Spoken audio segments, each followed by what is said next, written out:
Bonjour à tous et à toutes, bienvenue sur le Bon MJ. On est sur l'épisode 7, je crois, de la campagne de l'ennemi intérieur. Contrairement à ce que je vous ai dit, plot twist, cette fois-ci il n'y aura pas d'enregistrement. Donc je vais tout vous expliquer autant que faire se peut d'après mes souvenirs parce qu'on est le lendemain de cette session qui s'est produite. Je pense qu'il y a plein de trucs méta intéressants à regarder. J'ai du mal à savoir exactement par où commencer, donc je vais prendre un tableau blanc. Ça pourra peut-être m'aider à avoir un fil conducteur. Donc on est sur la suite de la campagne de l'ennemi intérieur. Je ne vais pas repasser sur tout ce qui s'est passé dans les épisodes précédents maintenant. Éventuellement, on y reviendra. On est parti sur une grosse analyse de cette campagne jusqu'à maintenant. Ça commence à devenir pas nécessairement plus plaisant, mais intéressant. Alors, donc la dernière fois, les PJ s'étaient laissés plus ou moins sur l'histoire du désastre, on va appeler ça comme ça, désastre du Docteur Malthusius. Je vais commencer par le récap factuel du truc. Mais avant ça, j'ai envie de vous expliquer pourquoi il n'y a pas l'enregistrement et pourquoi je fais comme ça. En fait, la partie a bien été enregistrée, mais il y a un des joueurs qui préfère qu'elle ne soit pas partagée. Et il faut savoir que cette partie n'a pas, en fait, de base vocation à être un show, mais néanmoins, tout le monde n'est pas, potentiellement pas autant à l'aise avec l'idée de partager des choses privées. Il y a peut-être des gens qui ont plus le souci de est-ce que ça va être agréable à écouter, etc., etc. Je pense que cette partie, étant donné sa nature très confuse, on va y revenir, il s'est passé plein de trucs qui sont partis dans tous les sens, il y a plein de trucs à regarder, et peut-être effectivement moins intéressante à écouter. Je n'ai pas les raisons entières de pourquoi le joueur voulait pas que ce soit partagé, et je vous partagerai pas nos conversations privées. Mais en tout cas, ça souligne quand même quelque chose, c'est qu'il y a ici, en l'occurrence, une réflexion autour de ça, quoi. Le fait de partager la partie et tout. Peut-être qu'on y reviendra, peut-être ce qui peut être intéressant à un moment donné, je ne sais pas. Je verrai si les joueurs ont le temps et l'envie, à un moment donné de la campagne, de faire un enregistrement un peu débrief, peut-être à la fin, par exemple, de l'ennemi dans l'ombre, quand on aura fini cette partie-là de la campagne, qui sera probablement un bon moment pour faire une sorte de pause, parce que je vais devoir me replonger dans les livres et tout et tout. Vous avez ici le témoignage d'une expérience humaine vivante, n'est-ce pas? On verra. Donc, faute d'actual play, je vais essayer de vous faire un peu la timeline des éléments qui se sont produits. Dans un second temps, j'essaierai de vous donner mon analyse de peut-être pourquoi ça s'est produit comme ça, des choix que je fais. Et ensuite, ce sera à chacun de décider si ces choix sont bons ou mauvais en fonction de son agenda, n'est-ce pas? Donc, on s'était laissé sur le désastre du docteur Malthusius. Et j'ai repris la séance au moment où les PJ sont plus ou moins dans la queue pour se faire au tribunal en fait de la foire. Donc à ce moment-là, on est encore, pour ceux qui connaissent la campagne, plutôt dans l'entonnoir de la campagne. Même si s'est passé des trucs, on y reviendra après, on reviendra peut-être en arrière dans la timeline. Il y a des trucs qui sont pas du tout dans la campagne, qui se sont produits et qui auront pu impacter des choses qui se passeront plus tard. On peut se dire que là, on est dans l'entonnoir de la campagne. Ou plutôt, l'entonnoir il est censé être dans l'autre sens. C'est débile ce que je fais. On est dans l'entonnoir de la campagne, puisque au tribunal, ce qui se passe, c'est que, en gros, le juge Richter va demander à ce qu'on ramène le gobelin. Qu'on ramène le gobelin qui s'est échappé, le gobelin à 3 jambes, pour la sécurité publique, etc. Et comme la garde est occupée de la ville, il veut pas détacher un groupe de gardes spécifiquement pour aller traquer le gobelin qui se serait échappé dans les égouts. Que ce soit fait dans les plus brefs délais et aux frais du docteur Malthusius. Donc le docteur Malthusius, il se dit, bon, bah, soit je paye des mercenaires et tout, ça me coûte super cher, soit je paye une amende hyper élevée pour les frais de la garde, en fait, genre le fait d'employer des gardes pour faire cette mission, tout ça. Le docteur Malthusius, ce qu'il fait, c'est qu'il va dire au PJ, et ça, c'est plus ou moins ce qui est prévu dans la campagne, je pense que les PJ s'en rendent compte de ça, à un point de vue méta, donc les joueurs, je confonds souvent PJ et joueurs quand je parle, mais vous aurez compris, Malthusius paye les PJ pour ramener le gobelin. Et donc, tout ça doit mener les PJ dans les égouts. Alors, si vous voulez pas du tout vous faire spoiler les joueurs pour le moment sur la campagne, je vais pas parler des choses que les PJ n'ont pas vues, mais au travers de mon propos, forcément que je vais souligner des choses qui sont censées être importantes pour la campagne, etc., sans en révéler forcément la nature, des trucs où, en fait, ce que je vais surtout probablement mettre en avant, c'est les moments où les PJ font des trucs qui n'ont rien à voir avec la campagne, en tout cas avec le plot principal de la campagne. Donc si vous avez aucune envie de savoir ce qui est du plot principal ou pas, il vaudrait mieux que vous ne regardiez pas les PJ cette vidéo. Ou en tout cas que vous la regardiez en connaissance de cause, vous faites ce que vous voulez. Donc à partir de maintenant, c'est parti, on peut parler librement, n'est-ce pas? Clairement, cette enquête pour ramener le gobelin doit mener les PJ à découvrir plein de choses. Donc je vais pas révéler ce que sont ces choses. Mais dans les égouts, il y a plein d'infos qui doivent semer le doute sur des PNJ, sur ce qui se passe à Bogenhafen, etc. Parce qu'en fait, concrètement, cette section de la campagne, si elle n'est pas forcément indispensable à toute la suite de la campagne, vient souligner les thèmes de la campagne, vient souligner des événements qui vont avoir lieu à Bogenhafen et dans lesquels les PJ peuvent s'introduire, en fait, se mouiller, tout ça. Donc les PJ vont accepter d'aller dans les égouts après avoir négocié un peu le prix et tutti quanti. Le truc, c'est qu'ils vont clairement pas explorer tous les égouts de fond en comble et donc ils vont rater des scènes clés et ressortir des égouts sans avoir vu ces choses. Ce qui en soi est assez ok. C'est pas une trop grosse dérivation par rapport à la campagne, c'est plutôt la suite qui va être une grosse dérivation par rapport à la campagne, qui peut encore largement être corrigée. Mais je pense que ça a créé une énorme confusion, vous allez voir. Un autre élément que je peux noter, c'est qu'au tribunal, ils ont appris que le répurgateur qui était au pestacle était Jolf Reisneider. Donc le mec avec qui ils doivent prendre contact pour travailler entre guillemets dans les services secrets de l'Empire à traquer des cultistes et tout ça. Mais ça n'aura pas d'impact sur notre séance, mais c'est important pour la continuité de tous les épisodes, etc. Donc maintenant ils savent que s'ils vont voir ce répurgateur, peut-être ils vont pouvoir dire oui, notre ami Cunibald, c'est le sosie de Castor Liberum, nous avons rencontré Adolphus Custos et tutti quanti. Mais ils n'ont pas décidé de faire ça. Donc ils vont dans les égouts. Les égouts tels qu'ils sont prévus, donc je reviens ici, les égouts tels qu'ils sont prévus, une sorte d'exploration, un peu dungeon crawl d'une certaine façon, où il y a plusieurs rencontres possibles, il y a différents points d'intérêt, tout ça, et en explorant, en cherchant le gobelin, on finit par retomber sur des éléments d'intrigue qui se sont poursuivis dans les égouts. Moi, je veux le jouer comme ça. Je veux pas... Il y a une solution simple, c'est que si l'élément vraiment important pour l'intrigue se trouve ici, on peut décider, en tant que MJ, par exemple, pour se simplifier la tâche, de faire ça en fait. De dire, ok, on joue pas toute l'exploration dans les égouts, on joue pas les péripéties secondaires et tutti quanti, on les amène directement à la suite du scénar. Moi, j'ai décidé de ne pas faire ça, donc je leur ai proposé une exploration, c'est-à-dire qu'il y avait plusieurs points qu'ils pouvaient rencontrer, ils pouvaient décider de s'arrêter, de ne pas s'arrêter, de s'impliquer, de ne pas s'impliquer. Donc clairement, je préfère prendre le risque qu'ils ne fassent pas ce qui est prévu par la campagne. Ce qui était déjà le cas un peu plus tôt, on y reviendra. Mais donc, si ça c'est la timeline normale, on va dire, nous en fait, aux égouts, les PJ, ils n'ont pas pris cette branche, on va dire que le bleu c'est les PJ, ils n'ont pas pris cette branche, ils n'ont pas fait ça. Les PJ, je refais mon truc. Donc ça, c'est le réseau d'égouts. Ça, c'est le point où ils doivent arriver. Les PJ, ils se sont enfoncés dans les égouts et ils sont tout de suite tombés sur une porte secrète. Cette porte secrète, ils l'ont ouverte et donc ils sont tombés sur les sous-sols des pics croisés. Pics croisés. Donc les pics croisés, c'est l'établissement de Joseph Bauman, Reynold, Reinhardt et tutti quanti. Donc Joseph Bauman et compagnie trempent dans des affaires criminelles. On les a vus dans les épisodes précédents. Les PJ sont allés à leur rencontre un peu la fleur au fusil, ont failli se faire massacrer parce qu'ils arrivaient en se présentant comme porteurs de bonnes nouvelles. Ils ont commencé à leur mentir tout de suite avec une histoire de fiançailles, voir l'épisode précédent quoi. Finalement, Joseph Bauman leur a proposé, en se disant c'est des naïfs mais on peut quand même s'en servir, de bosser pour lui, à surveiller le cambriolage du Bérébelli, etc. Donc si on retourne en arrière dans la timeline, c'est bien Joseph Bauman qui emploie les PJ à faire le guet lors du pillage du Bérébelli. Donc forcément, quand Joseph Bauman, je le joue un petit peu en cohérence, il voit arriver les PJ dans son sous-sol, déjà qu'ils étaient un peu bizarres comme guys, il les voit revenir dans son sous-sol qui est censé être un passage secret et tout, il les menace, il dit qu'est-ce que vous foutez là, vous me suivez, vous enquêtez sur nous en fait, comment ça se passe? Donnez-moi une bonne raison de ne pas vous tuer maintenant.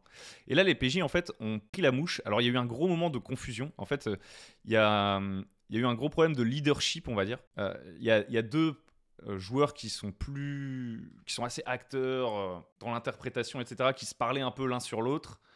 Et moi, Joseph Bauman, avec ses gars, ils commencent à perdre patience. Ils font bon, il va falloir que vous nous expliquiez très concrètement là maintenant pourquoi vous êtes là, que vous nous donniez votre version des faits.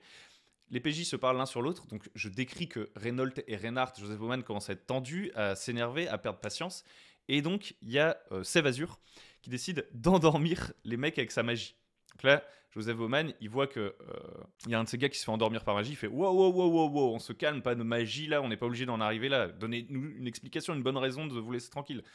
Et en fait, derrière, il y a deuxième magie, Cunibal qui essaye de frapper Joseph Bauman avec son gourdin, donc ça part en full violence. Au final, Reynolds et Reinhardt se font endormir, et Joseph Bauman essaye de se défendre, mais se fait finalement ligoter. Et derrière, un des PJ décide, en l'occurrence c'est Roman, de les tuer en fait. Maintenant qu'ils sont endormis par magie, il décide de les égorger pour qu'il n'y ait aucune trace et que l'affaire puisse pas remonter jusqu'à eux et tout. Et ça, c'est le début du gros moment de confusion où les joueurs sont en mode oula, qu'est-ce qu'on fait? On est en train de se foutre dans la merde et tout. Et à ce moment-là, je pense qu'il y a un mélange de plein de choses. Est-ce qu'on est en train de suivre la campagne là? Est-ce que c'était la bonne décision à prendre? Est-ce que, en l'occurrence, là, Sève Azur peut rester pote avec Bauman après l'avoir vu tuer de sang-froid des mecs endormis? Est-ce que on n'est pas en train de péter le scénar et tout? Je pense que ça crée une énorme confusion entre qu'est-ce que mon personnage ferait, qu'est-ce que je voudrais que mon personnage fasse, qu'est-ce que je devrais faire pour que le scénario se déroule bien, qu'est-ce que je devrais faire pour le rythme, peut-être même qu'est-ce que je devrais faire là maintenant, est-ce que c'était la bonne chose à faire pour l'enregistrement, parce que finalement des gens vont écouter notre séance. Et je pense qu'à partir de ce moment-là, on a soudainement perdu beaucoup en fluidité pour rentrer dans une partie de l'expérience de jeu de rôle qui est celle du dilemme de qu'est-ce qu'on fait, etc. Jusqu'à maintenant, la campagne, il faut bien comprendre que les premières sessions, c'était on se renifle. Les joueurs, moi je les connaissais individuellement, mais eux se connaissaient pas forcément entre eux. Donc ils se tâtaient un petit peu dans les premières sessions, tout ça, ils apprenaient à se connaître. Ensuite, ils ont commencé à prendre confiance. Il y a eu toute une session où on s'est bien marré, donc on passe à l'étape, on va dire, plutôt souhaitable de la franche camaraderie qui fait bien plaisir, parce que c'est peut-être le plus important, probablement. Et là, maintenant, on arrive dans le dur un petit peu de ok, le jeu de rôle, c'est une matière complexe, c'est pas que de la bière et du saucisson. Et donc là, ils savent plus trop quoi faire. À ce moment-là, ce qui est important de savoir, c'est qu'aussi Cunibal s'est encore une fois fait éclater, parce qu'il a quasiment aucun point de vie, il sait pas se battre, il a pas d'armure, il a pas d'arme particulièrement utile, il a juste un gourdin, il joue les têtes brûlées comme d'habitude. Il essaie de frapper Joseph Bauman. Joseph Bauman lui éclate le crâne sur le sol, il retombe à 0 point de vie. C'est plutôt cata. Il claque un point de destin pour pas mourir. À ce moment-là, les PJ savent pas trop quoi faire, donc je sens qu'ils font des actions un peu random, ils savent pas trop où aller, ils captent en fait, pour certains, je pense, il y en a qui l'ont compris plutôt que d'autres, qu'en fait on joue, je vais pas dire sans filet, mais on joue pas simplement pour rendre honneur à la campagne, leurs actes ont des conséquences, et c'est pas juste une vaste blague.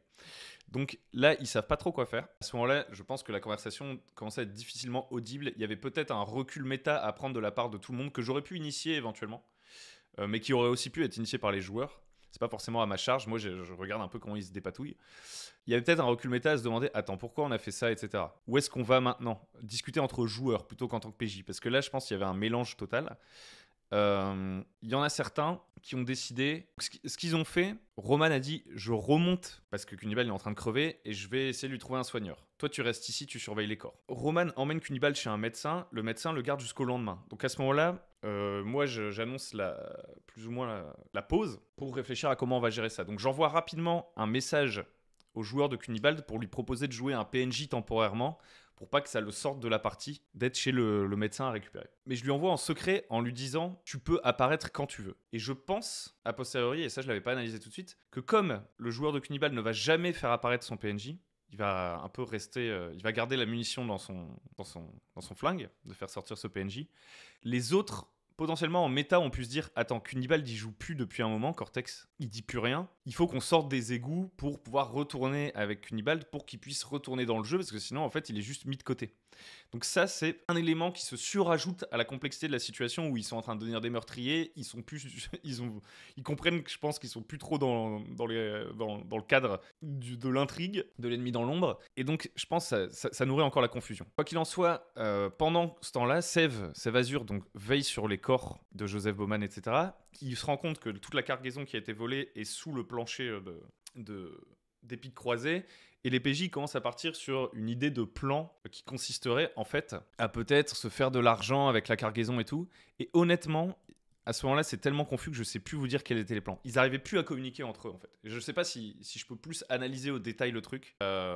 Il y en a qui voulaient aller dire toute la vérité. Je crois que c'était Sève Azur originellement qui voulait dire toute la vérité pour se laver en fait un petit peu de tous les mensonges qu'ils accumulent depuis plusieurs séances.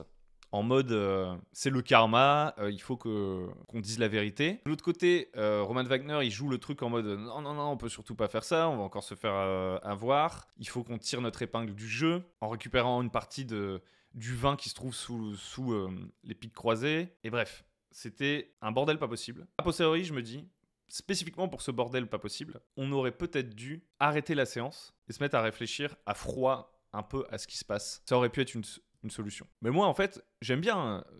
Si on fait ça, c'est pour leur confort. Moi, ça ne me dérange pas de voir leur confusion, que ça puisse péter en PVP. Je me dis, ok, est-ce qu'ils vont prendre le truc au sérieux? J'ai envie de voir en fait ce que vont faire les joueurs, c'est ça qui m'intéresse à ce moment-là. Donc je me dis, vas-y, on continue. Donc au final, ils ressortent en ayant volé un tonnelet, ils vont récupérer Cunibald et le groupe se sépare. Je pense à ce moment-là, Sève Azur retourne au pic croisé mais par le haut. Il va se présenter au pic croisé, plus ou moins dire toute la vérité aux autres membres du groupe des pics croisés qui sont des gens du culte de Ranald et commencer à vouloir faire un deal avec eux mais sans trop savoir où il veut aller. Vous voyez, j'ai senti un petit peu... Après, peut-être que je surinterprète, mais à un moment de je fais du roleplay, mais je ne sais pas vraiment quel est l'objectif de mon personnage et où on va exactement. Il arrive, il quitte le groupe, il dit je vais résoudre ce problème. Il va au pic croisé, il tombe sur Catherine, un personnage que j'improvise, qui serait la fille de Joseph Bowman, qui est désemparée parce qu'en fait, elle n'a pas de nouvelles de son père et de ses hommes de main. Elle a des débardeurs qui arrivent en disant on veut voir Joseph, elle sait pas où il est. Et là, se pointe les débardeurs. Se pointe Sève Azur qui dit il manque quelqu'un ici, non? En jouant les gros durs, quoi. Et je pense que Sève Azur, à ce moment-là, il se dit je veux. En fait, les autres ne veulent pas jouer la carte de la bonne foi, d'aller se dénoncer aux gardes, de dire on s'est fait agresser dans les égouts ou que sais-je. Je pense que Sève Azur veut, ou plutôt le joueur de Sève Azur, veut se dire ok, les autres joueurs veulent jouer les personnages crapuleux. Moi, j'ai envie d'être au diapason avec le reste du groupe. Donc, je vais prendre un peu un tournant avec mon personnage et lui faire devenir une crapule aussi. Et donc, il arrive, il dit à Catherine, grosso modo, c'est nous qui avons tué votre père et tutti quanti. Je vois bien que vous êtes dans la merde avec les débardeurs, que vous êtes désormais seul. Je vous propose qu'on double un peu les débardeurs, grosso modo, et qu'on fasse sortir la cargaison de Bogenhafen, etc. Et qu'on partage les frais, et vous vous en sortez, et tout ça, tout ça. Toute cette scène de roleplay était très confuse. Et au final, à la fin de la séance, on est en mode, il va falloir absolument clarifier votre plan. Plan pour la prochaine fois. Et à mon avis, on n'est pas sorti de l'auberge. On n'est pas sorti de l'auberge.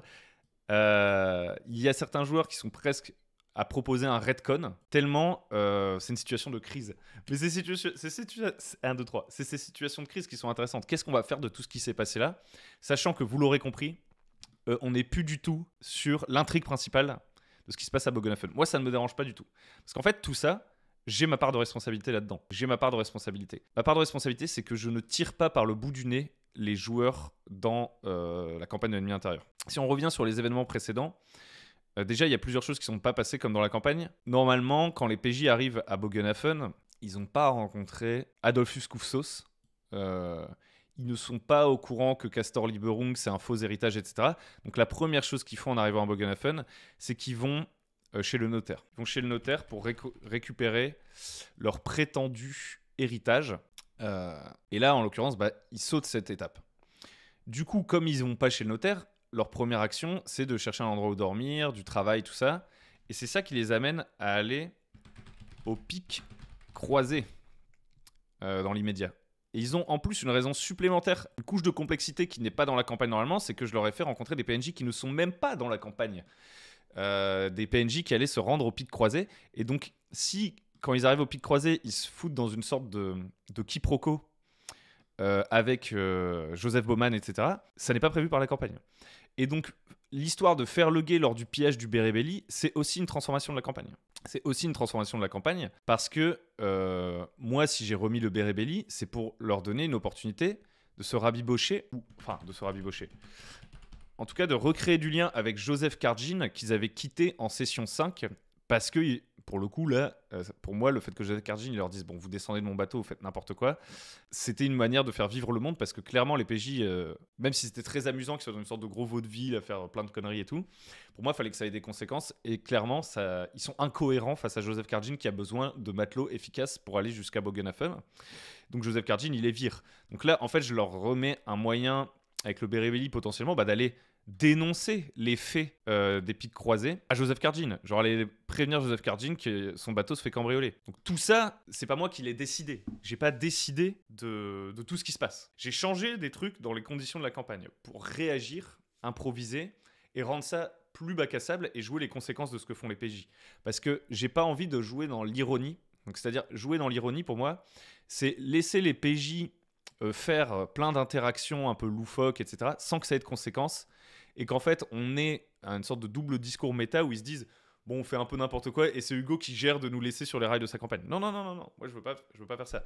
Donc, quand ils font n'importe quoi, quand ils s'en prennent à des gens, quand ils sont confus, quand ils font des bêtises, etc., le monde réagit. Il n'y a pas le gentil MJ qui les remet sur les rails. Parfois, je suis le gentil MJ qui les remet, mais grâce à d'autres outils que ça. J'ai pas envie que le sentiment, ce soit... Il y a 3 acteurs dans la campagne. Il y a le MJ qui essaie de nous faire suivre son intrigue et on ironise là-dessus. Il y a nous qui faisons des bêtises. Et il y a la campagne de l'ennemi intérieur. Oh là là, c'est une campagne linéaire trop lolo. Moi, je suis en mode, il y a la campagne de l'ennemi intérieur. J'ai différents outils que je dirais... j'avais déjà fait une vidéo il y a hyper longtemps là-dessus. De hook et de push, je dirais. Hook, c'est accrocher, push, c'est pousser. En gros, il y a des moments où je vais les ramener vers l'intrigue grâce à des accroches liées à leur motivation, au fait qu'ils pourraient gagner de l'argent, etc. La curiosité même des joueurs, parfois, ça ne concerne pas forcément directement les motivations des PJ. Ça, c'est des hooks en fait. Je leur montre des trucs et ils se disent ah ouais, on pourrait faire ça, ce serait cool. Le push, c'est l'inverse. C'est genre, il y a un danger pour les remettre un peu sur les rails du scénario. C'est-à-dire un truc vraiment terrible qu'il faut fuir, etc. Et dans ces moments-là, dans ces moments de fuite un peu confuses, je peux un peu essayer de les rediriger vers des trucs, etc. Et je me prive pas de faire ça. J'ai envie qu'il y ait des trucs de la campagne qui soient joués. D'ailleurs, jusqu'à là, la plupart des trucs sont vraiment plutôt bien agencés avec la campagne. Mais moi, j'ai, si je veux m'amuser aussi, envie de jouer le bac à sable, de jouer les conséquences du monde tel que j'imagine ce monde. Et clairement, des personnages confus, qui sont pas forcément des meurtriers jusque-là, mais qui vont toquer à toutes les portes sans avoir trop de renseignements et qui en plus essayent de rouler les gens en permanence. Je me dis, à un moment donné, il va y avoir des conséquences. Et clairement, tous ces histoires-là, j'avais pas tout le contrôle. Ils ont vraiment joué la carte de on fait les malins tout le temps. On va pas revoir Joseph Kardin, on va pas s'excuser auprès de lui, on va pas lui parler du cambriolage de son bateau. On fait que des sous-entendus, on joue jamais franc jeu. Ce qui amène en fait toute cette situation venimeuse au pic croisé. Et vraiment le bain de sang au pic croisé là, c'est ça vraiment le gros tournant. Parce que même cette situation là, je pensais pas qu'ils allaient tuer tout le monde et tutti quanti. Et encore moins que derrière, ils allaient s'enfoncer encore plus loin dans leurs histoires, commencer à se faire des plans sur la comète un peu avec des histoires de mafieux et tout. Donc, clairement, si on part sur des intrigues de mafieux, tout ça, on va skipper énormément, je pense, de choses de Bogenhafen. Moi, ça ne me dérange pas. Mais je sais que ça crée une dissonance cognitive chez certains des joueurs qui se disent « Attends, mais est-ce qu'on ne devrait pas en parler en méta, essayer de revenir sur la campagne et tout ?» Et en fait, moi, j'ai pas vraiment d'avis là-dessus. Moi, je suis en mode, quand je joue, je suis l'arbitre, le metteur en scène, et éventuellement, je peux utiliser quelques facilités scénaristiques pour ramener des trucs. Genre, par exemple, réintroduire le Bérévéli. Je jongle avec plein de trucs, je peux faire des erreurs, je peux faire des réussites, mais j'ai mon style, j'ai ma manière de jouer. Et dans ma manière de jouer, clairement, j'ai pas envie de les tenir par le licol, par le mort, là, et de les emmener à travers l'histoire de l'ennemi intérieur. J'ai pas envie de supprimer les trucs facultatifs. Surtout que pour moi, typiquement, cette histoire de pic croisé n'était plus facultative à partir du moment où ils ont décidé de s'y intéresser de leur propre chef. Certes, peut-être en pensant que ça faisait partie de l'intrigue principale parce que j'avais mis des PNJ, donc ils avaient pensé en méta, enfin, à la fois en méta et à la fois en tant que PJ, que c'était vraiment quelque chose d'important. C'est peut-être ça qui les a amenés là-dedans. Mais s'ils y sont allés, c'est chez les pics croisés qui sont enfoncés dans toute cette affaire, c'est un mélange de ces deux choses. C'est à la fois parce qu'ils se disent, nos personnages savent ont entendu parler des pics croisés, ont une nouvelle à amener là-bas et tout, et à la fois parce qu'ils se disent, comme on a cette information, c'est qu'elle est peut-être importante pour l'intrigue, peut-être, et donc on devrait s'y intéresser pour faciliter ce que le MJ prépare. Alors qu'en fait, honnêtement, moi, ça me dérange pas du tout d'avoir des moments plus HRP où on fait des jets de rumeurs, où les PJ ils demandent où est-ce qu'on pourrait dormir et j'essaie de leur lister un peu des auberges. Franchement, pour moi, ça aussi, c'est du jeu de rôle. C'est des choses qu'on va pas jouer de manière interprétée, mais c'est des choses où les PJ en fait vont chercher des informations pour pouvoir faire des trucs dans la ville. Et là, ils ont plutôt fait le choix de simplement suivre les pistes précédentes, donc dans une logique, je dirais, assez narrative. Dans l'intérêt de la campagne, on va aller au pic croisé. Ensuite, tout le reste, c'est un mélange de plein de choses. Malchance au dé, enfin, il y a trop de facteurs. Là, j'essaye de détricoter un peu le truc, mais c'est beaucoup plus complexe que ça.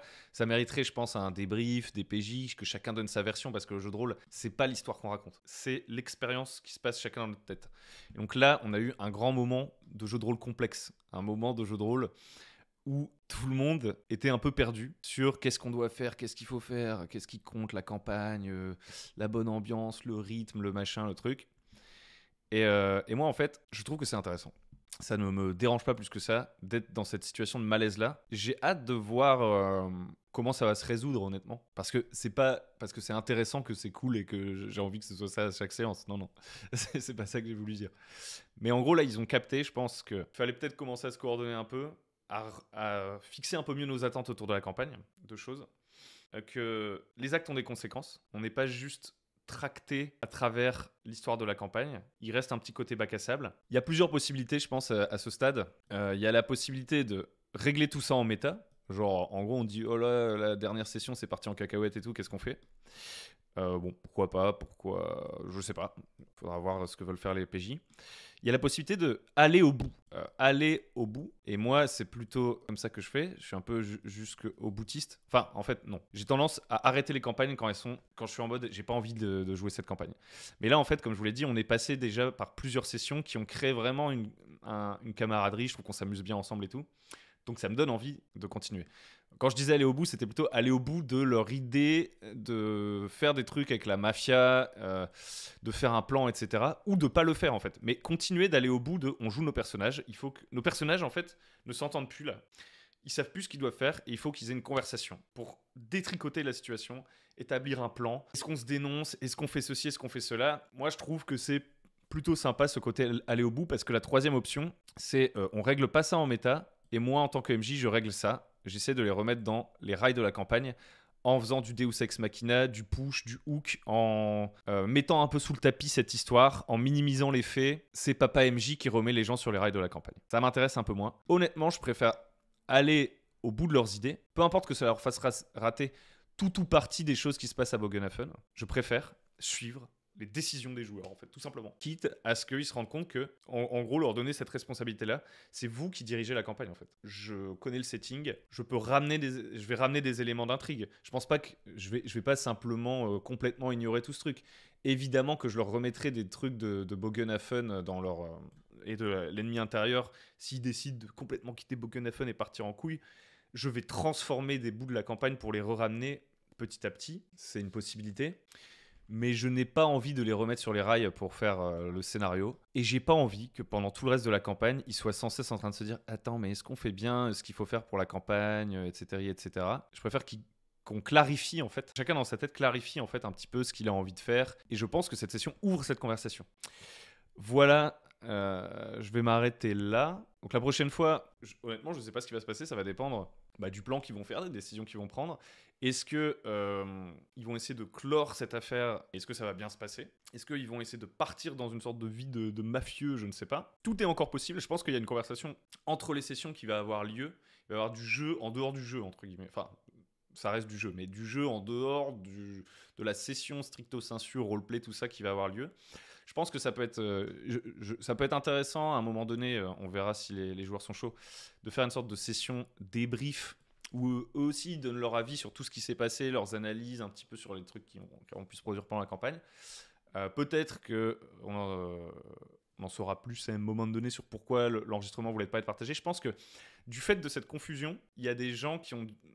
y a certains joueurs qui ont dû se sentir, entre guillemets, moins fiers du produit et se dire c'est moins intéressant à écouter et ne pas vouloir le montrer. Et moi, en soi, ça me dérange pas de le montrer, mais ça me dérange que des gens changent leur comportement dans une campagne parce qu'ils savent qu'ils vont être mis sur Internet, sachant que le but, c'est juste de partager l'enregistrement. En fait, ça me dérange pas qu'il y ait des actual play en mode show où on adapte notre manière de jouer parce que on veut que le show il soit cool à écouter, tout ça, tout ça. Ça me dérange pas. Sauf que l'intention initiale, ce n'est pas ça. L'intention initiale, c'est de jouer la partie. Quitte à ce que, je sais pas moi, personne ne parle à la première personne. J'en ai rien à foutre en fait de ces considérations spectacle, à titre perso, dans cette partie en fait. Parce que l'objectif, c'est pas de faire un show. Si l'objectif, c'est de faire un show, clairement, je serais beaucoup plus alerte sur le fait que là, ça commence à partir en cacahuète. Je simplifierais probablement l'intrigue de fou en fait.